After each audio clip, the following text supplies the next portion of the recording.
Need to get the walkie-talkie. So let's see if she's ready to talk to us. Hello, Tara. Can you hear us?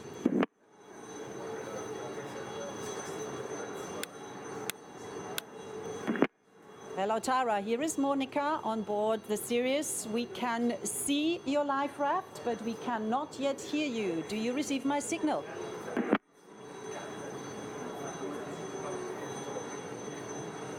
That's certainly an interesting start to the mission. I'll give it one more go. Hello, Tara. I'm on channel 15, and hopefully you have that same channel and you're ready to talk to us. We just want to know how you're holding up.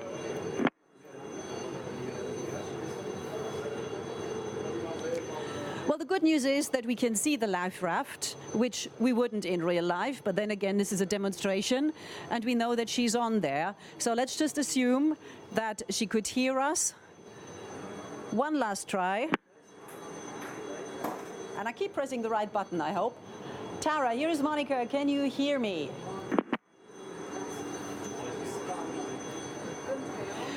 Apparently, she doesn't feel like talking, and I can't blame her for that. So hopefully what she will have done by now is activate the distress beacon. And just in order to show you how that would work, I've got one here. So this is one of those 406 megahertz distress beacons that she has on her life raft as well. She opens it like this with two hands, hopefully. There we are. Unleashes this. Woo.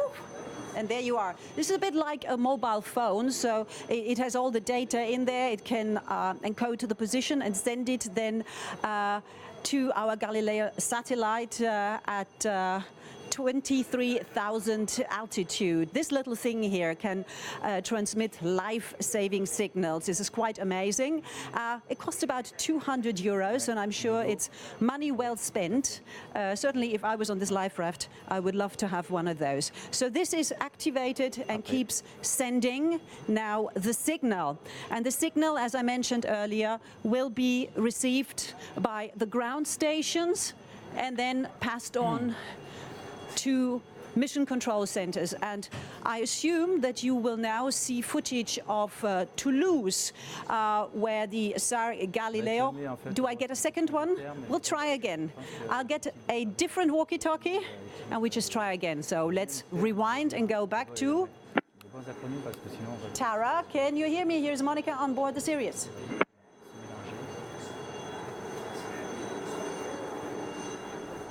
Well, maybe there are too many mobile phones on here, I don't know, but I cannot hear a thing. Oui.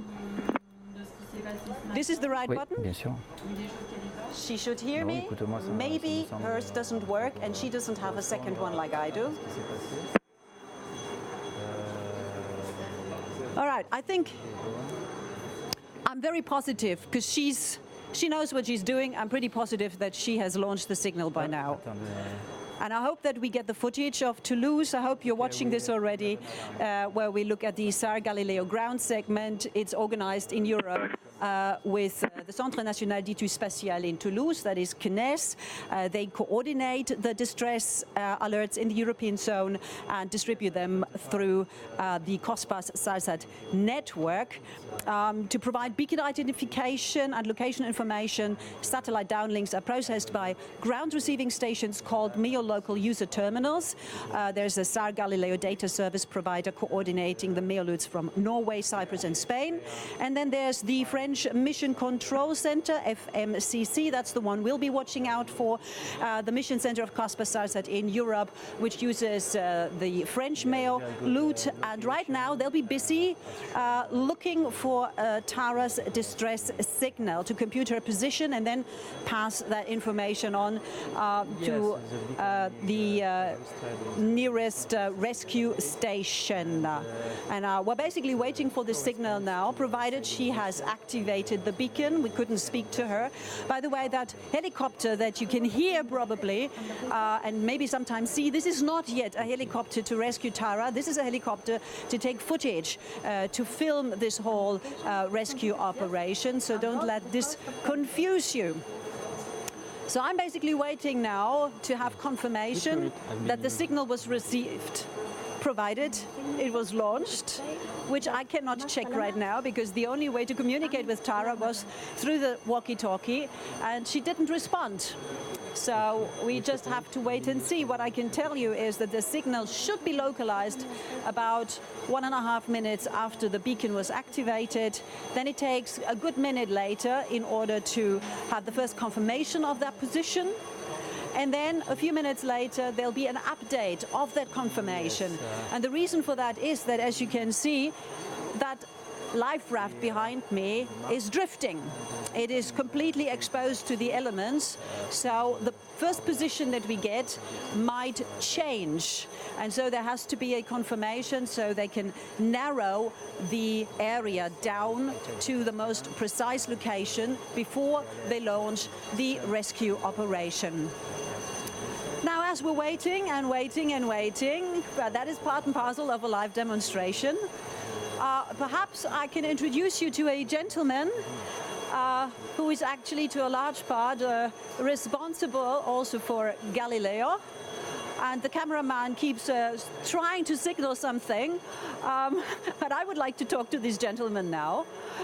So Paul Flamand, if you could join me now. He's part of the European Commission, head of Unit Program Management, Galileo. Yes. First of all, how you're holding up? It's moving a bit? It's moving a lot today. There is a lot of swell, but it's very interesting. That makes the demonstration interesting, I think. Live conditions.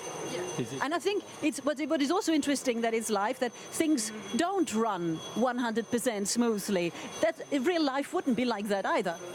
Yes, in real life, accidents can happen, distress can happen, and this is what we are trying to do here today. What I'm pretty happy about is that in terms of rescue operation, things are going okay. It seems that maybe we have some problems with videos or sound, but for the rest, things are going according to plans. And video and sound, that is not crucial to saving somebody's life. So let's talk a little bit about the Galileo search and rescue service and the satellites included in all that. So how does this fit into the European space program as a whole? Okay, so satellite navigation, and Galileo is our European satellite navigation program. It's made of 26 satellites, 24 of which do carry equipment which allow for rescuing people. So therefore, if there is a distress at sea, the people just simply trigger a beacon and a signal are then taken up by our 24 Galileo satellites. And that allows for the detection of distress action, and the satellites are then able to localize from where that distress signal was emitted. And once the detection of the position has been found, then it is transmitted to the rescue centers which come and help the people who are in distress. So basically, Galileo is providing positioning information. We have several services, and this search and rescue service is one which fits very well with the technology and the infrastructure we have developed. Now I can just see there is some movement happening behind us. There is another boat with some divers there at the life raft. So I'm not quite sure. Maybe they're trying and solve the problem with the walkie-talkie. Maybe there is another problem. So we'll just keep observing what's happening behind. From what I can see, the beacon has been activated. So at least we've got that confirmed now. So we know now it'll take about a minute and a half until hopefully in Toulouse they will say we've got it. Yes, what is very nice with Galileo is that the search and rescue function of Galileo works 24 hours a day all over the globe. So far, the organization which was in charge of search and rescue operation and this organization is called COSPA-SARSAT, they were using satellites which were in very low Earth orbit. So if you had no satellite above your head, maybe you were activating your beacon, but a signal was not detected. And I'm just hearing that they are indeed in Toulouse glued to the screen, and we should get the first signal any moment. Let's watch and listen.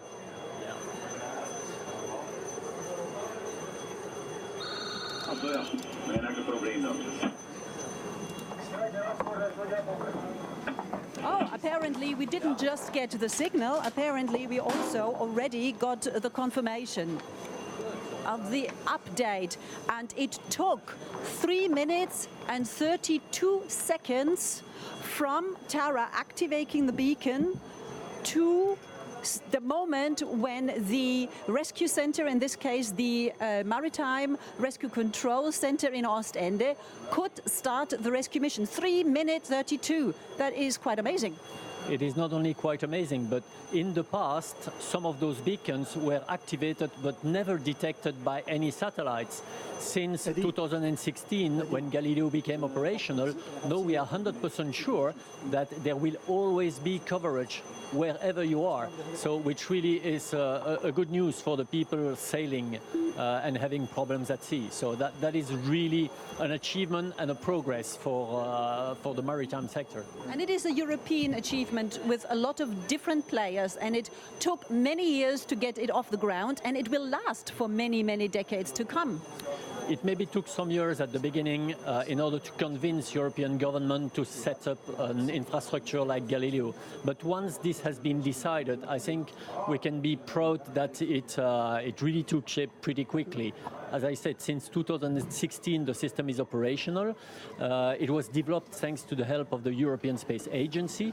The European member states decided to put the program in the hands of the European Commission with the technical help of the European Space Agency, and we have now created an agency in Prague, in the Czech Republic, which is operating the system, exploiting the system, making sure that it's going to be used by the whole world. And 10 days ago, we even announced that we already have 1 billion users for Galileo, so which is very fast in terms of market take-up. And perhaps the last one, because this is a system that is now up and running, and it should be up and running for many, many decades, and probably evolve and get even better. Do we have the right people?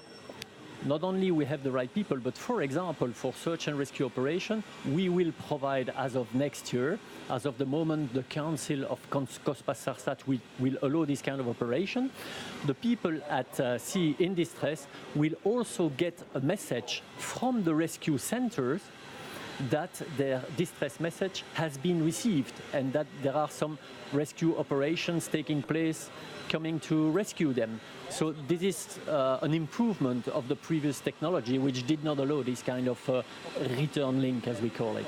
Okay, well, Pape Flamand, thank you very much, because I've just been informed that not only the rescue boat, the Orca 6, R6, has already left in order to dash towards the life raft and Tara, but that also the helicopter at the Coxeed base, it's an NH-90, goes by the name Cayman, is also ready to launch to come to Tara's assistance. And I hope, because we do have some of the big decision makers here on board the Sirius, actually here on the bridge. We have Captain Rejane Gissens, she's the head of the Maritime Rescue Coordination Center in Ostend. We have Captain Kevin de Puyt, he's the operations manager coast, so he's in charge of the Orca rescue boat. And we have Colonel Stéphane Robroek, he's the base commander at Coxeed, so he's in charge of the helicopters, and hopefully they come and join me in a very short period of time, because I would like to find out from them what exactly is happening right now, because we don't have live footage here. I cannot yet see the boat and I cannot yet hear the helicopter, but I can see that we already have Captain Rejane Gissens here, and she is in charge of the MRCC. If you would like to join me right now, and the cameraman always tells us, because obviously he wants to keep an eye on the boat, on the life raft, we're on the boat. So Rejane, this is quite exciting, even though it is just a demonstration, right?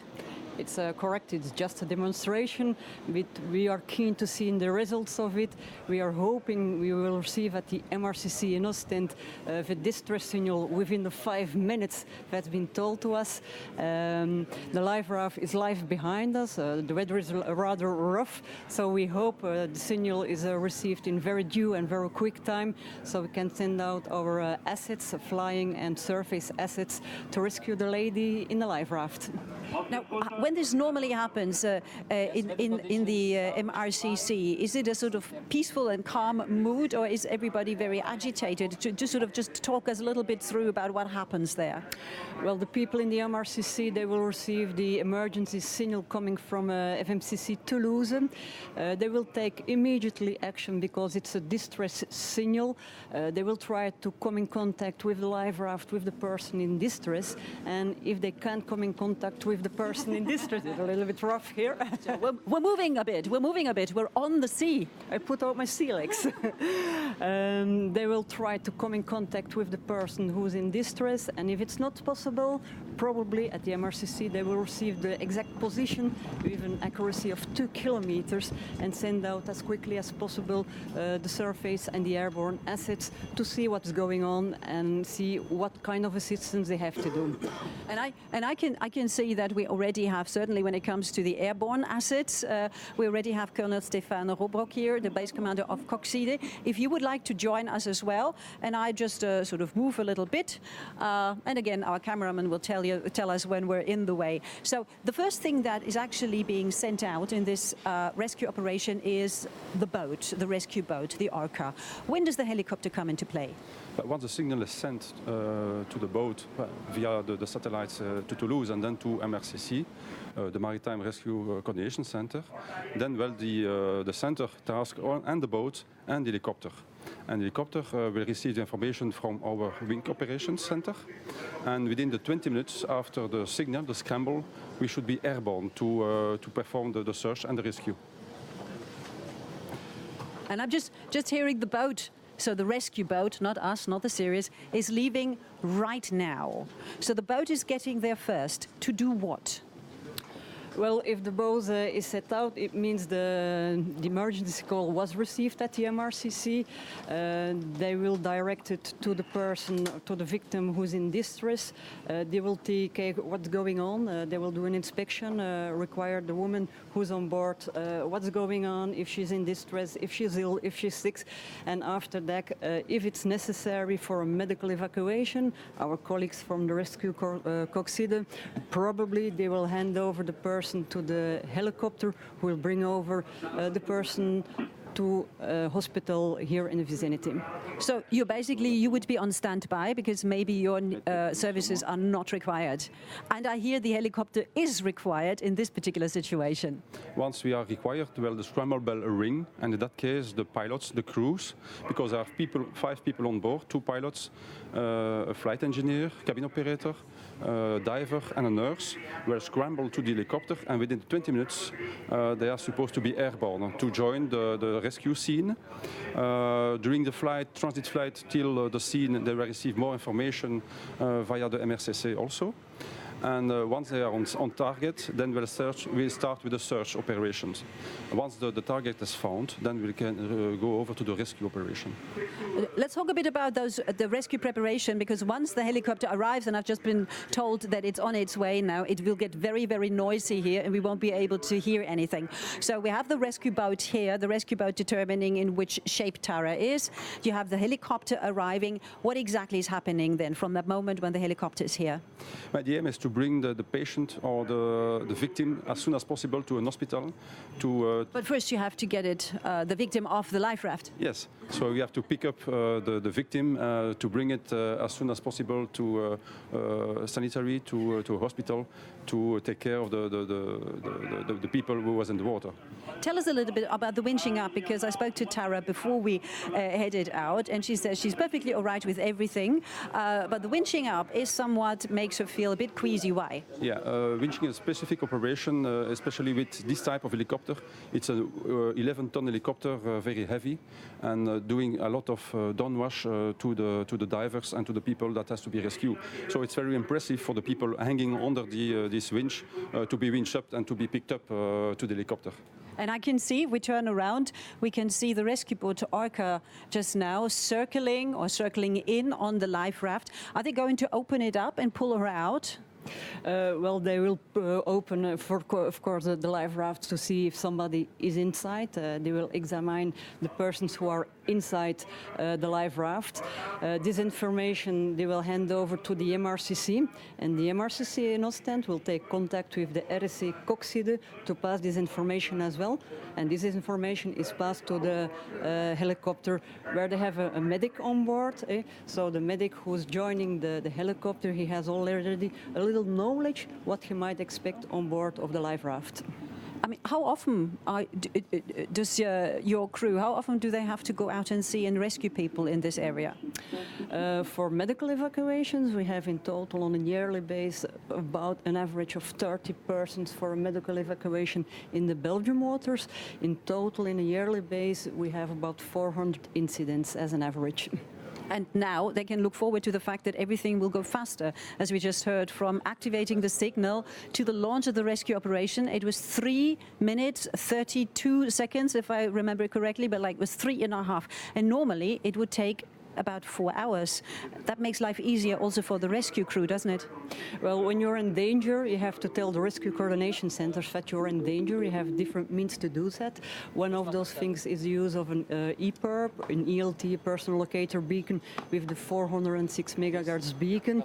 When it's activated and captured by the Galileo satellites and transmitted to the MRCC in 4 minutes instead of 4 hours, well, that makes it much more quicker, and the chance to find the people to survive, let's say, you have a bigger chance to survive. If we just see, when we see the camera, I'm sure we'll pick it up right now as the boat is sort of stopping alongside the life raft. You really see how choppy the sea is, that it is not smooth at all, that it's a very rough day weather-wise with windy and waves, but I can see that Tara is lifted on board the rescue boat Orca. So I just saw her head. I think they got her on board now and leave the life. What happens to the life raft, by the way, after this?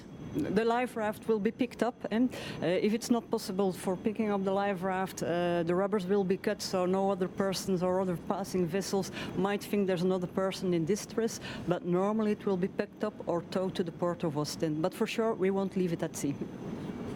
And Stefan, because I just saw how choppy that was when they had to take her out, and the Orca lifeboat actually sort of somewhat got very close to the water in this position. Now, when you have the helicopter, which is sort of then hovering around there, how low does it go? It descends up to 80 to 100 feet. Not lower than that, to avoid too much downwash on the crew and on the ship. So it's pretty high, in fact, to limit the effect of downwash on the victims.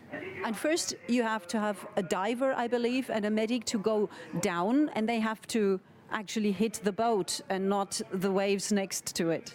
In function of what we receive of information from the MRCC, if somebody is injured or not injured, we will drop the diver or the diver with the rescue man. So the medic, the nurse, but in that case, I think we only will drop the diver to pick up the victim. Yeah. And you just, because I can hear this helicopter, you just make sure that when the real helicopter, the Cayman, is arriving, you will let me know. When we're talking about the crews going out there, I mean, this is a calling. You don't just turn into a rescue crew member, be it for helicopters or in your rescue center. You're not doing that for pay. I mean, what sort of people decide to do the kind of job that you're doing? Well, we need some motivated people that like to take some risks, of course, that like to go to fly over water, because most of the missions that we do are over water. It's also a training that takes approximately 3 years before they are accurate with to fly this helicopter and to perform the mission. And they have also to be standby 24/7 the whole year through. So it's a job that needs some sacrifices and some personnel motivation to do it. And it is World Maritime Day today, I was told. And the motto this year is to empower women in maritime professions, maritime circumstances. Why is that important? Well, it's good. All jobs are open for women and for men, so it's important to attract women for life at sea, so they can join and do the same profession as a man at sea. How many women work with you? I think you told me you were the first woman in charge of an MRCC in Belgium. So how many more are there now? Well, for the moment we are working with 3 women. I have 2 operators, well-motivated operators working at the MRCC. I'm in charge of the MRCC since 10 years, but my first profession was being a sailor for the merchant shipping.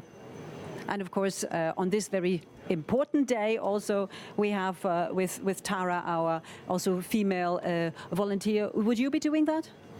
I could do it. I could do it also, but we have also females in our crews. We have 10 pilots capable to do search and rescue operations, and out of this 10, we have 1 female that is doing as well as the boys. So what is happening now with Orca? Orca is waiting for the helicopter to arrive, and in the meantime, they try and make the person they rescued feel good. Is there any more communication going on?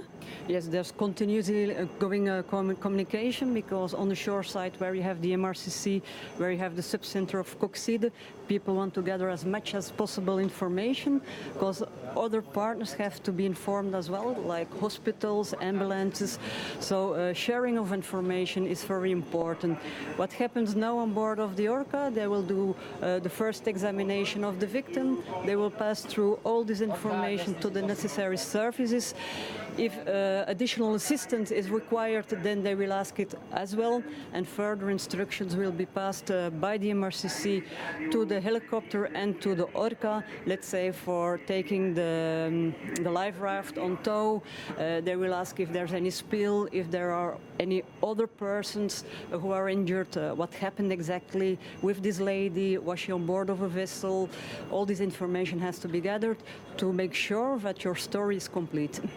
And how, especially now also from the helicopter rescue side, how has Galileo satellites and their search and rescue service, how has this changed, if at all, your work?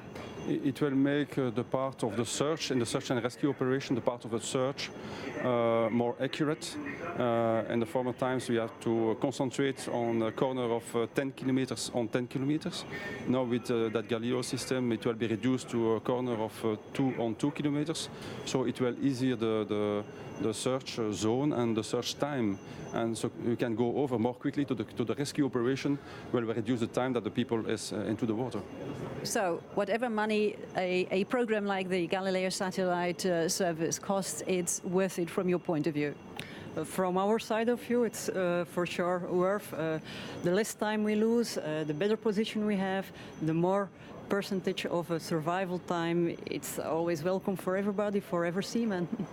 All right, then let's just keep an eye out on the rescue boat and have our eyes peeled to find out where the helicopter is. How far is Coxide from here? Coxide is 30 kilometers from here, so flying time approximately 5 minutes. But we need the time that the crew fits itself, that jump into the helicopter, start up. It takes 20 minutes, so as from we receive the scramble from the MRCC, 25 minutes later, we should be on scene. Okay, so we should see it fairly soon. Then let's watch a little bit, and you keep watching with Orca, us. can you read me over? For Orca, over. Yes, question, sir. Can you go to the life raft, recuperate the PLP thing, and shut it down, please? Triton 6-2, Belgian Coast Guard, come in.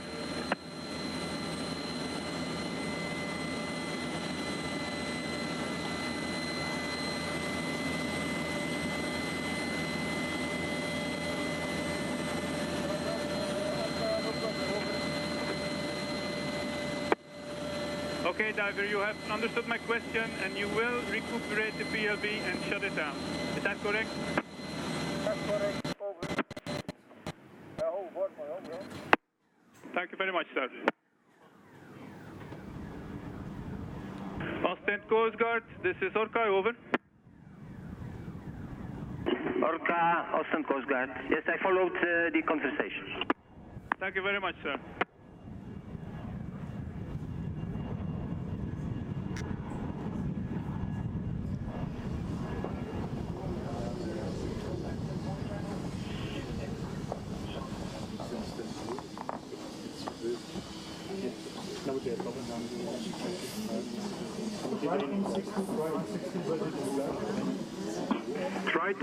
Triton 62, Belgian Coast Guard, come in.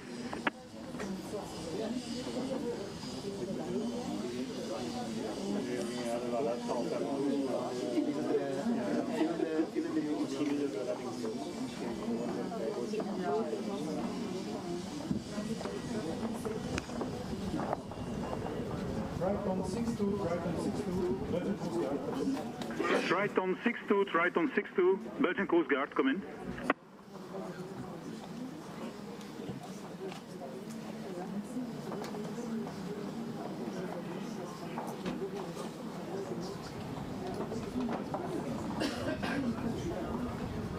Triton 62, Belgian Coast Guard.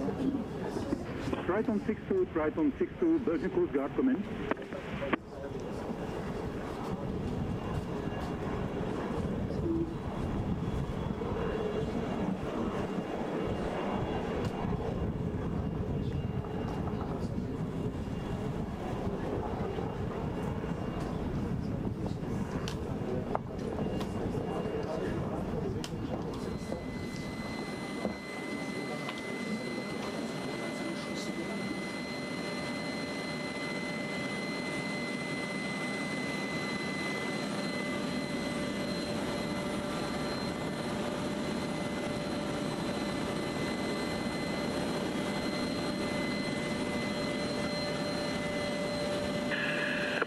Standby, goedemiddag, Triton 62.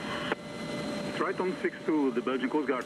Yes, we have a situation, an activation of a personal location beacon, and we've just recovered the female person. Person was in the water. Do you have something to copy? Yes, I'm planning to copy the coordinates.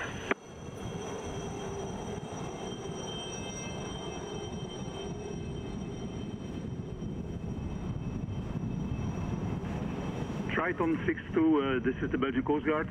The victim has been recovered by SAR vessel Romeo 6 Orca in the following present position: 51 degrees, 15.23 north, 002 degrees, 5.31 east, over. So that's a C from the Triton 62 female person evacuated by the Romeo 6 Orca. Can you repeat the last known coordinates? Triton 62, I repeat the long lap position: 51 degrees, 15.23 north, 002 degrees, 5.31 east, over. Okay, position is north 5115.23, east 00254.31, estimating in 2 minutes. Okay, copied. 62, additional information. Is a female person. Additionally, she had some hypothermia, but now we are aware of the fact that she has some burning wounds in the face and the arms. So medical evacuation is requested, over. That's a good copy. So female person with hypothermia and also some burn wounds, and medical evacuation is required. Triton 62.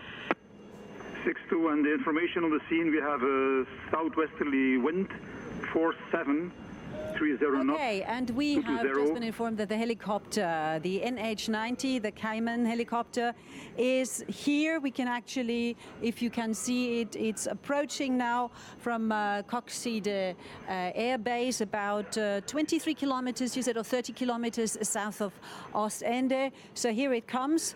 Now, I've been told that this is going to be very noisy, so just to jog our memory again. So it comes in here, and it's going to do what? Now it will, as seen the target, will circle around the target to see where they can take the best position for the pickup of the victim. Then position itself preferably into the wind to gain some lift, and then proceed with the winching operation to pick up the victim on the boat.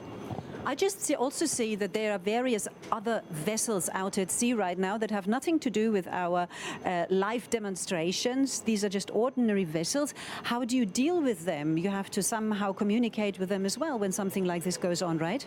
Yes, we are doing. We are broadcasting a safety message. We are informing the vessels in the vicinity they have to stay away from the Orca because we will do a winching operation. If it was necessary to have extra vessels to give assistance, we might have called them to give extra assistance, but it's not necessary now. The only thing we are doing now is passing them information. They have to keep clear from the Orca to do the winching operation in a good order.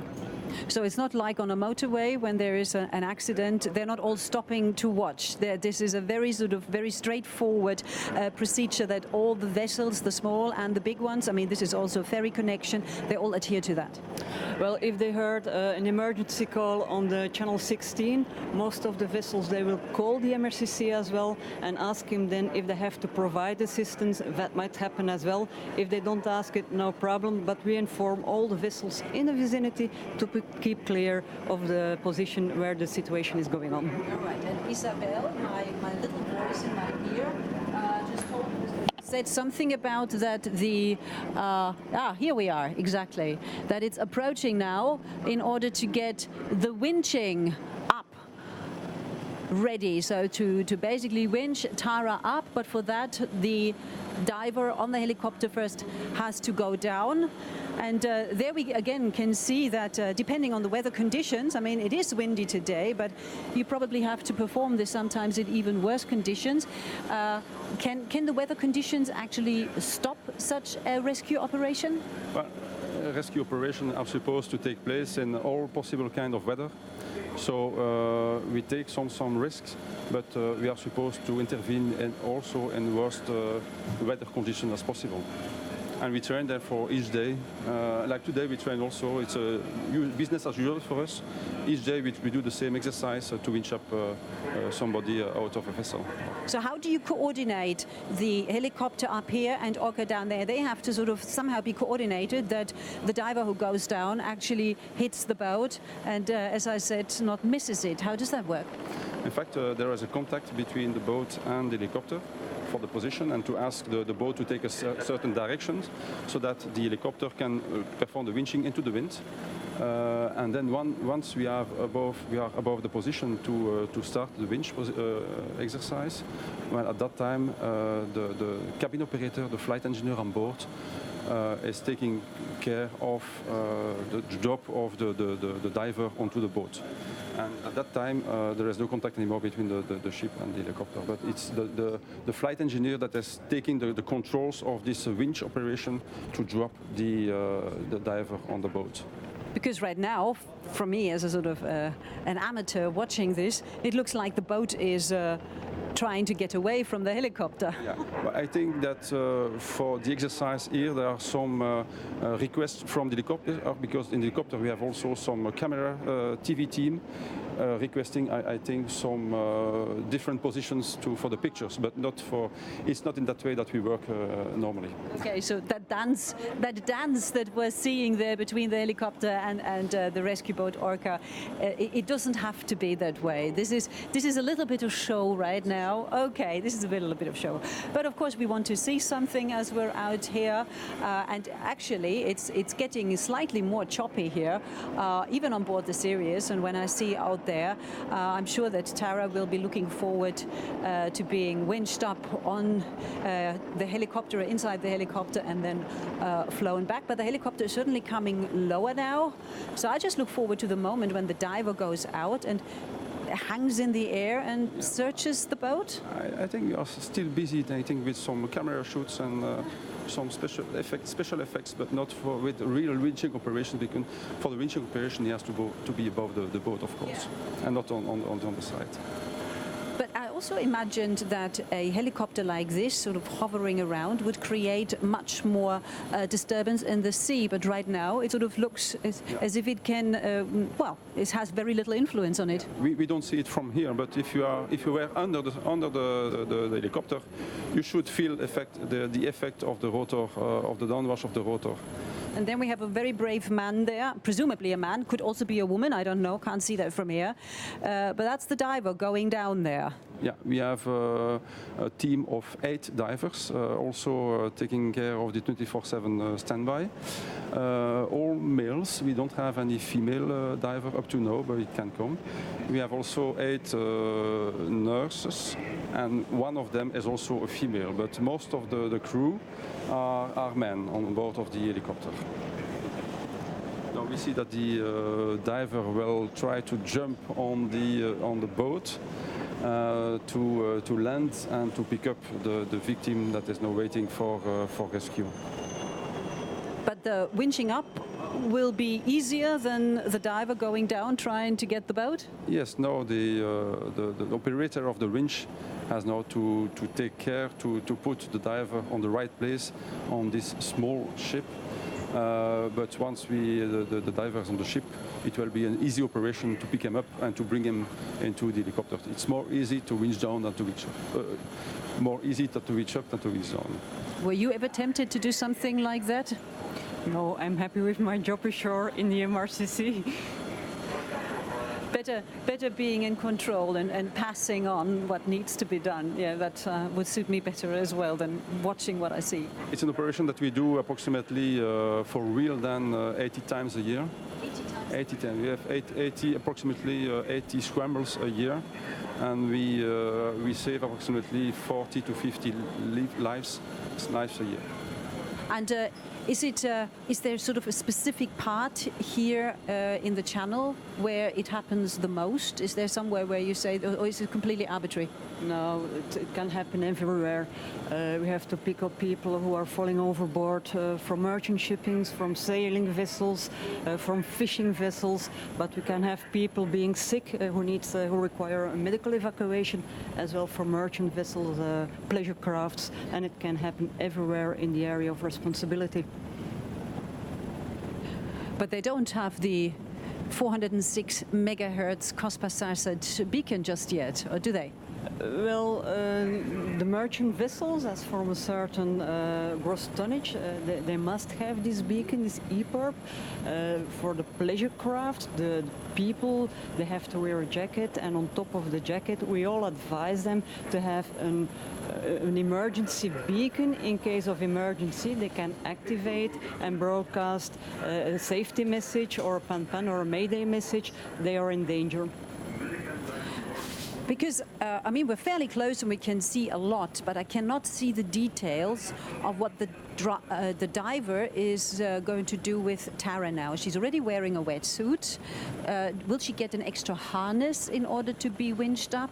She will be taken in charge by the diver, so she will hang at the diver, and together they will be winched up into the helicopter safely. So she will not be winched alone, but the diver will take care of her and take her with him into the helicopter. But it's not going to be a vertical lift because we see that the boat and the helicopter they're not sort of in the same line, so there'll be a bit of sort of flying. Yeah, normally they are above, because from here, from this perspective, it's difficult to see, but they are line in fact. But we have a kind of parallax, and we have the impression that they are not following the same line, but they do. Especially when they are performing the winching, they have to be above the ship, of course. Now, Tara is a volunteer, so she will play ball with whatever happens. Has it already happened that you're trying to rescue somebody and that person says, "I'm not going up on that helicopter"? I mean, what do you do in such a situation? I don't remember that we have met such a kind of situation, because I think that all people that need to be rescued will be happy to see the helicopter and to see the diver, because they will be cold, wet. So they want to be picked up as soon as possible to have some medical service. The helicopter that you see is the NH90 is a new helicopter that we have in service since 2014. We have 4 of them, and we do especially search and rescue operations, but we do also shipborne operations for the Marine, for the Belgian Marine. So it's a helicopter that has a lot of possibilities, not only for search and rescue, but also for marine operations. And the helicopter seems to be shooting off. Then I didn't see the winch up. Could you see it? Could you see her being pulled up there? I didn't see it, but I think that there are some taking some shoots and to perform again a landing on the ship because I didn't see yet the winching up. No. Maybe still on board. That maybe she likes it on there. Maybe she doesn't want to get off there. How many of these helicopters do you have? Because I mean, this one right now is used for a live demonstration, but a real emergency could happen at the same time. How many do you have at your disposal? Yeah, we have in total 4 helicopters, NH90, and today we have 2 helicopters serviceable.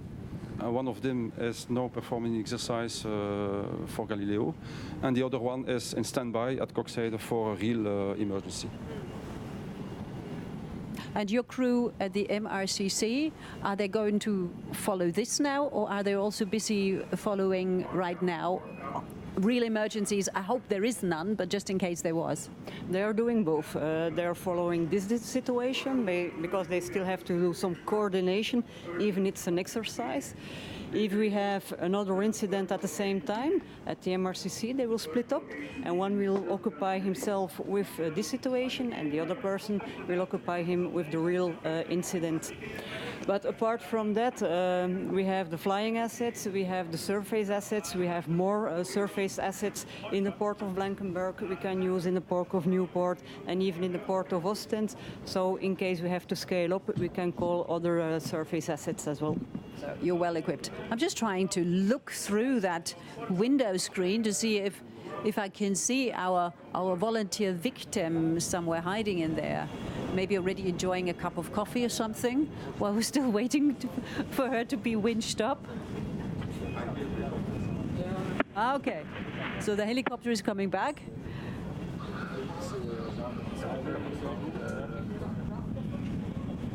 Divers, Zodiac from Triton.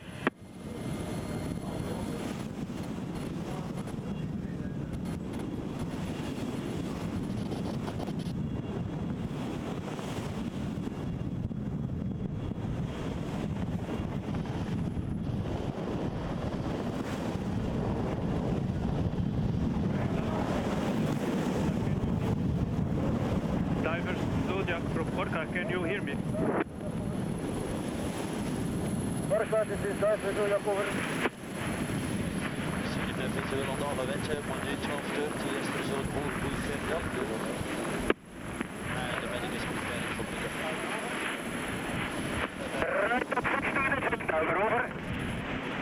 Divers, Zodiac from Orca, if you can hear me, the personal locator beacon is still transmitting. Please shut it down. Shut it down. This is the Zodiac, over. Right up 62, this is Diver, over. Diver, this is Triton 62. Right on 62, this is Diver, we are heading for the winching. First of all, heading solo. And the second winching problem, over.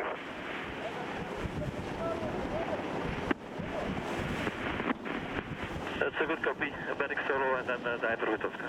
Triton 62.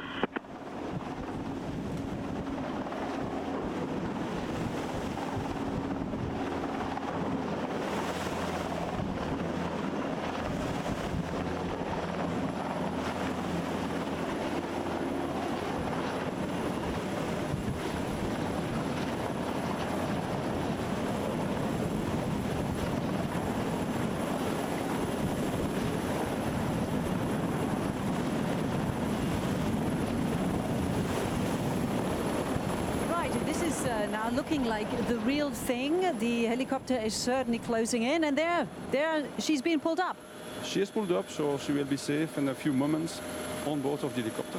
This time she is winched up alone, as I see, but because the situation is not so dangerous, but in general, they are winched up with the help of the diver. But in that case, I imagine it would be alone, or it was the nurse that has been winched up now. And we'll still see a second winch up, but we have to confirm that once we see the movement of the helicopter. So how would the movement? If it leaves, then it would be a confirmation. What sign? If it leaves now, it means that everybody is now winch up and on board and ready to go to the next station. But I cannot confirm that from here. I don't see it too much.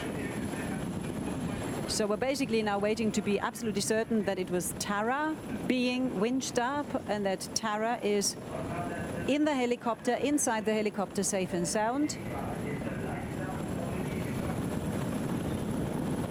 Oh, so the medic. I just get confirmation it was the medic. Okay, and Tara will be next. And maybe she will not be on her own then. We'll see. That is something. I hope she will be, voilà, she's together with the diver. That's normal procedures to be picked up with by the diver, yeah. And now they will be safely into the helicopter and go to the back to the home base. Okay, so I think we can be sure that we've just seen Tara there with the diver being winched up and pulled inside the helicopter. The helicopter now leaving the scene. Rescue boat Orca also done its job. That means from that point of view, from the rescue point of view, we can say mission accomplished. Thank you very much. Thank you very much. And of course, a big thank you to the entire rescue crew. This was a live demonstration, but nevertheless, the circumstances and all the procedures were real, and they just saved our volunteer, Tara Foster. They took her off the life raft onto the rescue boat Orca R6, and from there winched her up into the helicopter, the NH90. And what is the takeaway? From the moment she activated the 406 megahertz COSPA-SARSAT beacon until the moment the rescue operation was launched, it took a mere 3.5 minutes. Without the Galileo satellite service, it can take up to 4 hours. And given the roughness of the sea, I would say that Tara and all the victims who happen to be in this situation will appreciate the Galileo satellite service making things shorter. I certainly appreciate it. Thank you very much for following our live broadcast of Operation Shark Bait. Haven't seen any sharks, but we got the bait. Bye-bye.